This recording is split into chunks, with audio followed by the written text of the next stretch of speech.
Hello, Brian Weeks here again with another MMCD contract consideration. This video clip will cover the topic of the MMCD Principles. You might wonder why this would be of interest to you. As a member of the team which created the MMCD contract language and its associated forms, I can assure you that we realized early on we would not be able to predict all the real-life situations that you, the users, would have to deal with.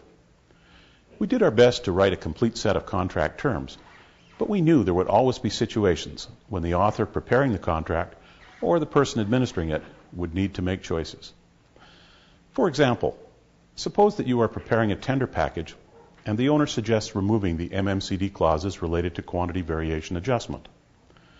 How would you determine the pros and cons of such a change? To promote a consistent philosophy when making such choices, we thought it'd be useful if you understood the basic premises upon which the MMCD was drafted. The basis is the 6 core philosophies, which were mandated to the drafting team by the originating partners, owners, consultants, and contractors. The drafting team created 5 principles which would take these philosophies to the next step. And finally, they used 3 strategies to implement the philosophies and the principles. The 6 mandated philosophies are as follows. Number 1, be fair to all parties. This is essential for a contract that works for both sides and minimizes disputes. Time has proven that the MMCD significantly reduces court challenges. Number 2, minimize risk-taking by the contractor. This reduces the risk premium that a contractor must build into its price on every contract it bids. Number 3, provide for equitable dispute resolution. Disputes are inevitable given the unknowns when tendering and bidding, especially for underground works. Hence, it makes sense to provide for their resolution within the contract. Number 4, provide for equitable change management. Like disputes, changes too are inevitable given the unknowns when tendering and bidding this type of work. Hence, it makes sense to provide for their resolution within the contract in a way that both parties understand and accept as fair. Principle number 5, use plain English. The documents should be understandable by all users without having to get assistance. Better understanding leads to more efficient bidding, clearer expectations, and fewer misunderstandings during construction. Principle number 6, say it once.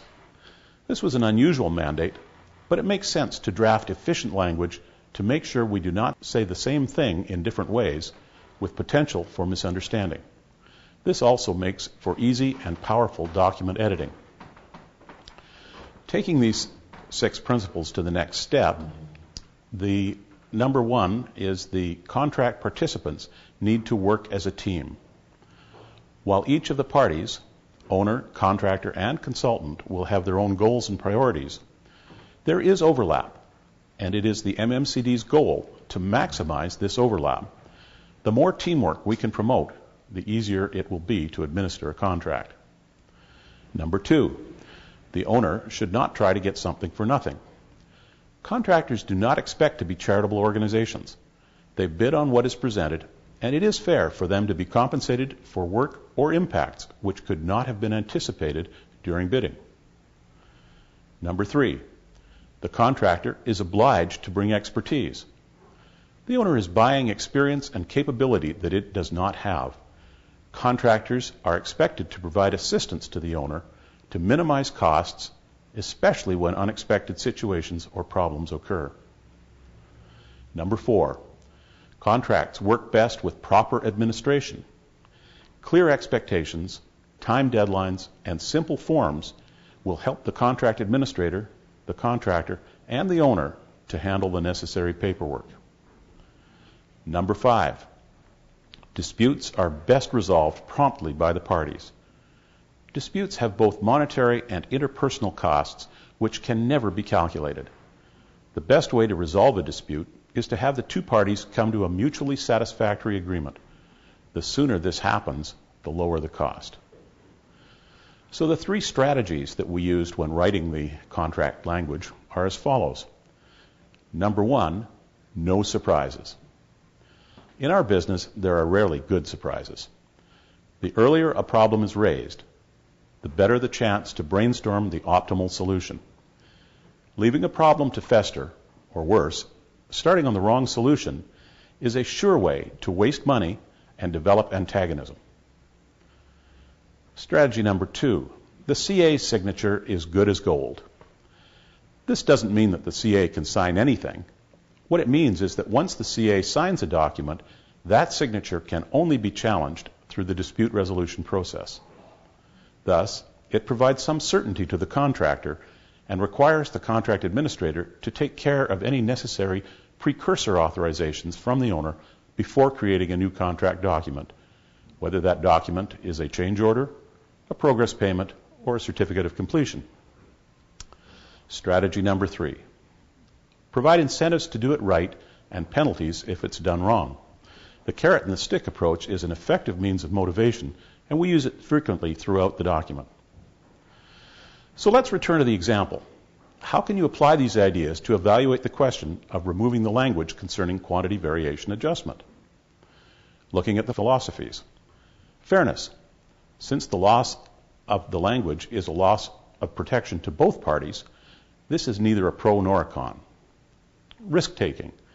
Since the proposed language removal significantly increases the contractor's risk, the change would be contrary to this philosophy. Dispute resolution, change management, and plain English are all really not relevant in this case. The say it once philosophy only becomes relevant if you'll be substituting something else. So now, looking at the principles. Number 1, teamwork. Since the proposed language change will likely raise issues of contention between the contractor and the owner, the change would be contrary to this philosophy. Number 2, something for nothing. Since the likely expectation of the owner is to reduce costs with the contractor taking more risk, the change would be contrary to this philosophy. Number 3, proper administration.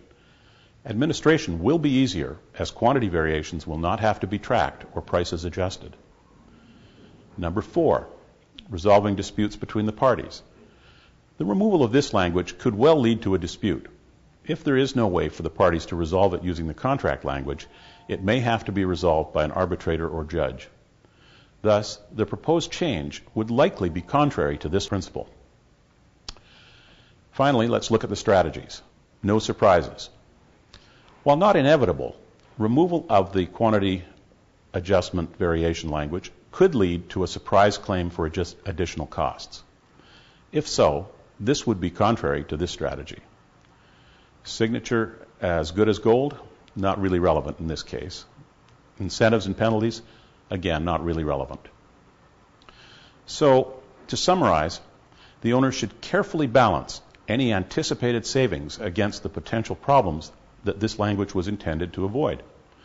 But overall, it seems that leaving the language as the MMCD presents it is the right choice.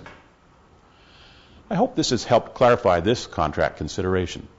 Please check our website for further assistance and to see what other topics are presented in this series. Thanks for watching.